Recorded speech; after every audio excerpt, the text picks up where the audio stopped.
Please be seated.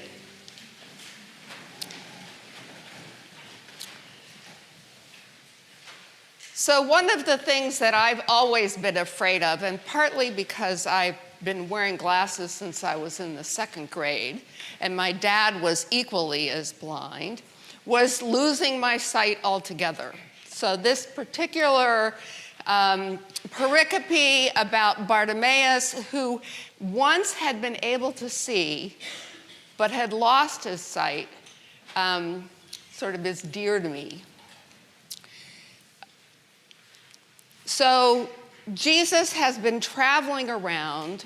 The other thing that sort of struck me this week was my husband is also a priest, for those of you who don't know, and he is helping a group of people in the Diocese of Easton to become lay preachers. The goal is for them to be licensed at some point next year, and for them to be able to preach in congregations, their own or some others, but fully licensed by our bishop. And so he's sort of doing things and reading lots and lots and lots and lots and lots and lots of books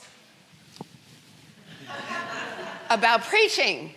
And yesterday, he had spent the afternoon in his room where he looks at things online, and said that he was relearning some things about how to learn how to preach. And I'm just telling you this to give you an idea that I still am trying to learn some things too once in a while. And he said, to pay attention to what comes before and what comes after the text we have for this week. And so I actually did that.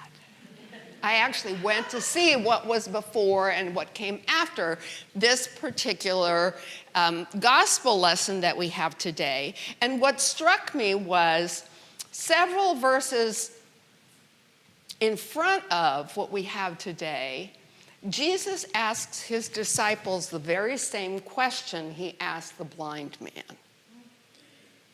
What do you want me to do for you? So this is the second time he's asked that question, but to a different group of people, and with a different outcome.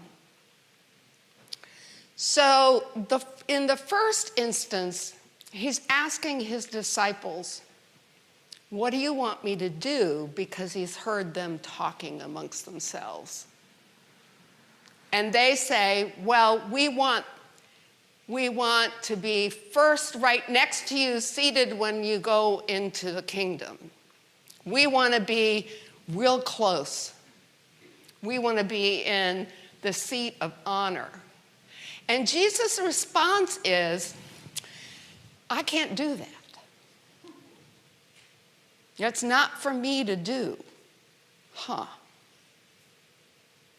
But when Bartimaeus says, in response to the question, let me see again, immediately Jesus says, go, your faith has made you well. And that got me thinking that there are two sort of pieces to this that I think are important. One is, do we even think to ask the question of ourselves, what is it that we want Jesus or God to do for us? And then, what's the purpose of what we're asking for? Are we asking so that we know that we're better than other people? Or that we have it easier than other people? Or so that we're esteemed more? Jesus may say to us, I can't do that for you. Or I won't do that for you. Or are we asking so that we can do what Bartimaeus did, which is follow Jesus and do for others and regain what God has given us and somehow we have lost. What is it we want God to give us? What are we willing to do for that? So one of the commentaries said, well, so one of the things that's really interesting is that we often don't even stop to really think about what we want or what we need, and then actually think to ask God for it. We just get mad or frustrated or desperate or depressed. Now, I don't think that God always, my experience is, God doesn't always immediately say what Jesus said to the blind man, which is, go, your faith has made you well. But I think sometimes we really don't stop to think, what is it that we want? What is it that we really want? I have a 3-year-old granddaughter, and sometimes she gets really frustrated with life. And she starts throwing a hissy fit. 3-year-olds do that, right? What we often forget is that so do grown-ups. Our hissy fits are not quite the same as a 3-year-old's hissy fit, but still hissy fit. Ask anybody who's living with somebody else. Do you ever throw a hissy fit, or does your other person ever throw a hissy fit? And over what? And sometimes it's because we don't stop to think what we want, or we're trying so hard to be helpful that we assume we know what the other person needs. And nobody asks the question, what's really being asked here? What do you want to do tonight? What do you want for dinner? Well, the other person tries to guess what that person wants for dinner. But that person really wants to know, what does that person want for dinner? And then you end up both trying to figure out what the other person really wants, and nobody's talking. And I think that happens with God all the time. I think we do it with God all the time. And sometimes it's because we're afraid that if we ask, the answer is going to be no. Sometimes I think it's because we really haven't sorted it out ourselves. Sometimes I think that we might be worried that we are being too selfish. And yet, sometimes I think it's just we don't really want to answer the question. Bartimaeus knew what he wanted. He'd had the ability to see, and whether that's with his eyes, I assume that's with his eyes, he was blind, or whether he wanted to be able to provide for his family or for himself, not be dependent on other people. Whatever his motivation was, at some level, he knew what he wanted. He knew that being able to see was going to give him new life. And he was willing to work for it. He was willing to not be quiet when others were like, shh, don't bug him. He's too important, don't bug him. Or, you don't deserve it, don't bug him. Or whatever the reason was that the crowd was saying, be quiet, be quiet, be quiet. And he wasn't willing to be quiet. So he called out, have mercy on me.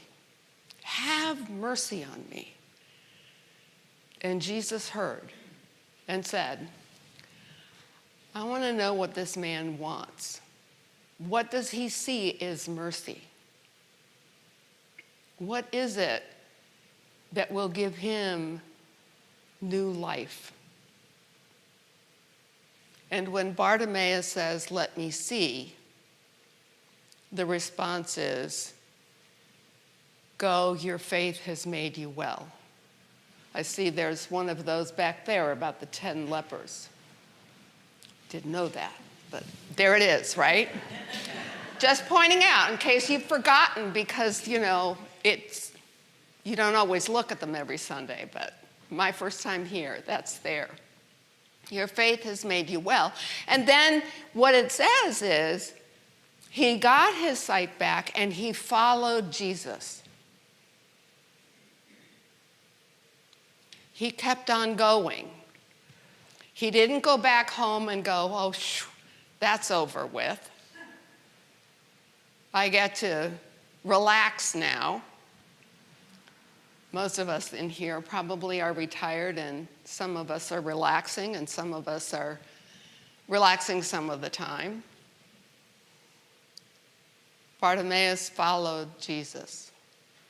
And Jesus is on his way to Jerusalem. This comes in that sequence where he's talking about going to his own death. But Bartimaeus follows him anyway. What do you want? What do you need? Is it for you only? Is it to be useful to the community? Is it to be a follower? Don't be afraid to ask, even if the answer is no. Even if the answer is, yeah, no, not quite the right question I was looking for. Knowing what we want is not a sin. Being clear with God about who we are and what we need opens us to learn more about ourselves and to learn more about God, and to be in a better position to help those around us. So what is it that you want Jesus to do for you today, now? Ask. And wait for the answer. Amen.